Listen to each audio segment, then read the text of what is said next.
नमस्कार साथियों मित्रों, मैं लाइकर आपका स्वागत करता हूं अपने यूट्यूब चैनल लेक्चर मैथ में।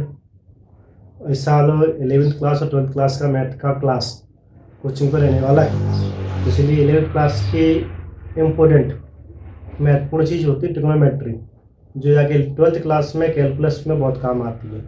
और जहाँ तक अपने सब 2D या 3D पढ़ते हैं तो वहाँ पर भी इस ट्रिग्नोमेट्री का भारी उपयोग देखने को मिलता है।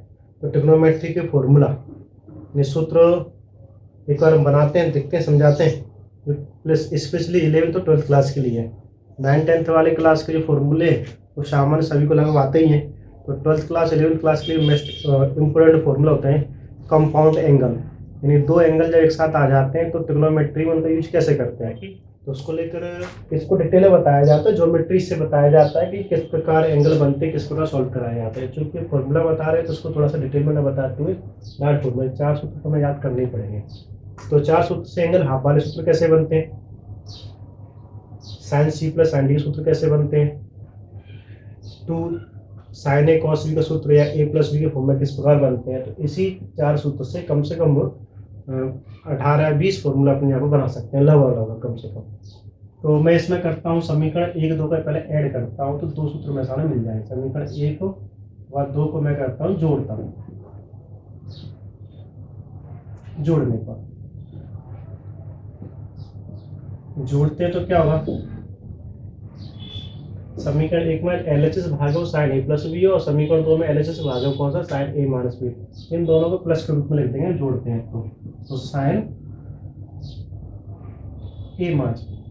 भाई RHS में दो भाग अलग दिख रहे हैं, इसमें दोनों में क्या प्लस का चिन्ह, सॉरी यहाँ पे माइनस रहने वाला है।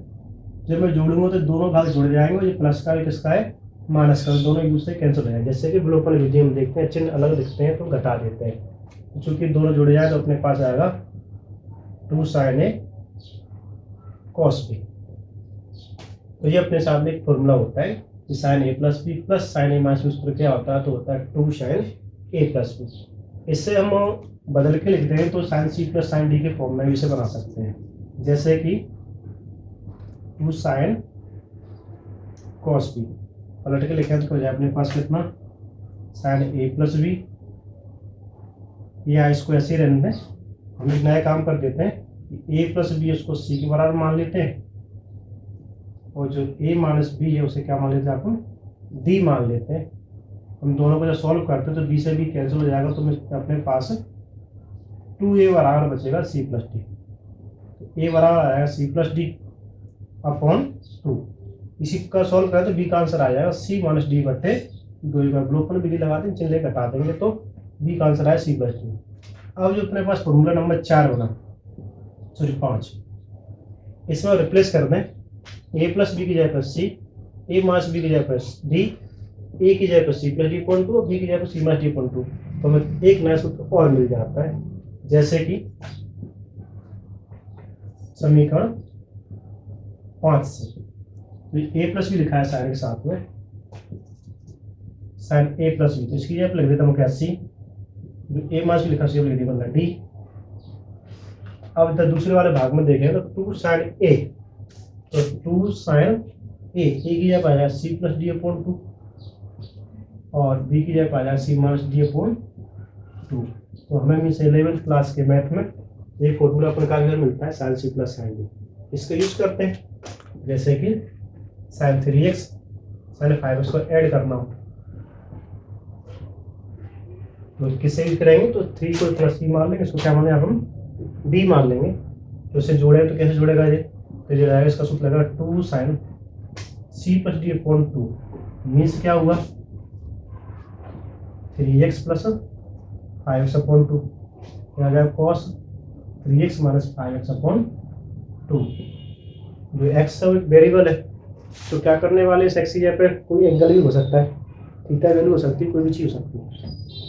इस प्रकार हम इसको जोड़ के सॉल्व कर सकते हैं, क्योंकि हमें इसकी आवश्यकता नहीं और ढूंढना चाहिए, तो इस प्रकार हम इसे छोड़ते हैं। अब इक्वेशन फर्स्ट से को मैंने जोड़ा, इन्हीं को एक बार घटा देते हैं। समीकरण 1 व 2 को घटाने के लिए सब्ट्रैक्ट कर रहे थे, तो सब्ट्रैक्ट करेंगे तो LHS का जो पहला भाग है उसके पीछे माइनस चिन्ह आ जाएगा। LHS है वो a प्लस बी है और साइन ए माइनस बी, तो सब सब्ट्रैक्ट करें तो माइनस चिन्ह आएगा और माइनस चिन्ह आगे ऐसे लिख जाएगा, कैसे साइन ए प्लस बी माइनस साइन ए माइनस बी। RHS में देखें तो हमारे पास एक माइनस चिन्ह पहले से है ये, अब जब घटाएंगे तो इनके सामने माइनस आया, लेकिन यहाँ माइनस तो क्या हो जाएगा यहाँ पे प्लस। घटाने पर जानते हैं दूसरे इक्वेशन के साइन चेंज हो जाते हैं, तो sign A cos A plus का वो माइनस का हो जाएगा, cos A sine B minus का किसका हो जाएगा प्लस का हो जाएगा। तो प्लस के दोनों हो जाने पे दोनों जुड़ जाएंगे और ये दोनों हट जाएंगे, तो हमारे पास आंसर आएगा 2 cos A साइन बी। ये हमारे पास क्वेश्चन बनी कौन सी 6 जो हमारी इसे मान लेते हैं 7 देंगे हमारे पास। अब 7 वाले क्वेश्चन को एक नए फॉर्मूला कन्वर्ट करना है, तो a प्लस बी की जगह पर c, a माइनस बी की जगह पर d, e की जगह पर c प्लस d और b की जगह पर c माइनस d को रिप्लेस कर देंगे, तो नया फॉर्मूला सामने आ जाएगा sine c minus sine d। 2 जो a लिखा है वहाँ पे रिप्लेस हो जाएगा c प्लस d अपॉन 2। वही सिमिलर साइन b के साथ रिप्लेस हो जाएगा c माइनस d अपॉन 2। तो हमें ये फॉर्मूला ये भी देखने को मिलता है। तो ये अपने पास sine c plus sine d के सूत्र और sine c minus sine d के दो सूत्र में मिल गए। इसी प्रकार कॉस कैसे हम कर सकते हैं, एक बार समीकरण 3 4 को जोड़ते हैं, समीकरण 3 4 को एक बार घटाते हैं, फिर इन्हें रिप्लेस करते हैं, हम इस प्रकार जाते। इसी प्रकार हम लोग समीकरण 3 और 4 का यूज करके कॉस के फॉर्मूला बना सकते हैं लगभग 4। तो करने वाले क्या यहाँ पे समीकरण 3 व 4 को जोड़ने पर, तो जोड़ेंगे तो इसके LHS में cos a प्लस बी और cos a माइनस बी, तो दोनों बीच प्लस का चिन्ह आ जाएगा LHS वाले भाग में, तो cos a प्लस बी है प्लस और cos a माइनस बी दोनों बीच प्लस आ गया। RHS वाले भाग में देखें तो माइनस का एक इसका यहाँ पे प्लस का, तो ये दोनों कैंसिल आउट हो जाएंगे, तो अगर जोड़ रहे ये दोनों भाग जुड़ के आएंगे तो आंसर आएगा 2 cos a cos b।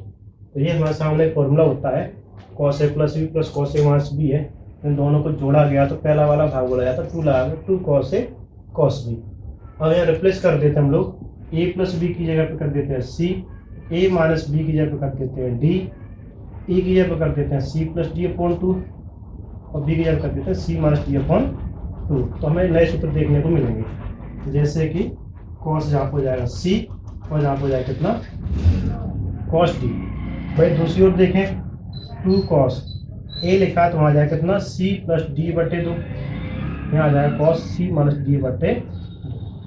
ये सिंपल फॉर्मूला है, इसमें जाना कोई दिक्कत वाली बात नहीं है। इसका सेकंड वाला क्वेश्चन वो थोड़ा प्रॉब्लम करता है, जैसे कि समीकरण 3 व 4 को घटाने पर, क्योंकि हम जानते हैं जब घटाते हैं तो इस पे चौथी क्वेश्चन के साइन क्या चेंज हो जाएंगे, तो LHS वाले भाग में तो माइनस आ जाएगा और RHS वाले भाग में माइनस चिन्ह लग जाएगा एक्स्ट्रा प्लस की जगह पर, जैसे कि cos a plus B minus cos a minus B.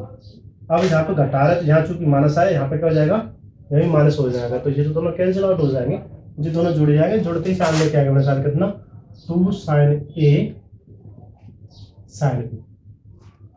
अब इस फॉर्मूले को हमें थोड़ा एडजस्ट करना हो तो क्या करें, इस माइनस चिन्ह का दोनों तरफ मल्टीप्लाई कर दें, तो उधर तो प्लस हो जाएगा, जो माइनस है प्लस हो जाएगा, प्लस वाला क्या हो जाएगा माइनस हो जाएगा। या फिर हम चेंज कर दें यहाँ पे, तो ये मान लीजिए cos a प्लस बी लिखा है तो वहाँ पर जाएगा c, जो b लिखा हो जाएगा कितना d, अपने पास आएगा 2 sin a की जगह पर c plus d upon 2, b की जगह पर c माइनस d अपॉन 2, चूँकि सब माइनस का लगा हुआ है आगे, तो यहाँ पर c और d दोनों प्लस के, वहाँ पर c प्लस का और d माइनस का है, तो हम क्या करने वाले हैं इसमें माइनस को अंदर ले जाएगा, तो माइनस को अंदर ले जाएगा तो प्लस वाला हो जाएगा माइनस और माइनस वाला हो जाएगा इसमें प्लस, तो अपने पास आता है d माइनस c अपॉन 2। जब देखते हैं लिखते हैं तो ध्यान में आता है कि जो c माइनस डी है वो d माइनस c बन जाता है, सारे सूत्र में c माइनस डी है, एक लास्ट वाला सूत्र में कितना है d माइनस, इसका थोड़ा ध्यान रखना पड़ता है हमें, गलती संभावना बहुत बढ़ जाती है। cos c minus cos d का ये हमारे सामने सूत्र बनेगा। इन्हीं सूत्रों से हम एंगल हाफ वाले यानी मल्टीपल एंगल वाले अपने हिसाब पे एंगल याद कर सकते हैं, तो 4 फॉर्मूला बहुत इंपॉर्टेंट है, तो मैं नेक्स्ट वीडियो में 4 फॉर्मूला बनाऊंगा एंगल हाफ वाले लगभग 4 से ज़्यादा फॉर्मूला। एंगल हाफ वाले बोलते हैं सर तो मल्टीपल एंगल भी बोला जाता है, तो एक बार नोट करके ध्यान से पढ़ लेंगे तो अपने 11th फिलहाल की ट्रिग्नोमेट्री 12th क्लास में हमें बहुत काम आने वाली है, तो इसमें काम आएगी। धन्यवाद। जो चैनल है इसको भी सब्सक्राइब करते हैं, उसके व्यू और लाइक्स करते हैं और कमेंट में जानकारी देते हैं, तो मुझे आशा है कि मैं उसमें सुधार करके और अच्छा बनाने का प्रयास करूँगा और जो मेरी मेहनत का परिणाम होगा मुझे खुशी मिलेगी। धन्यवाद।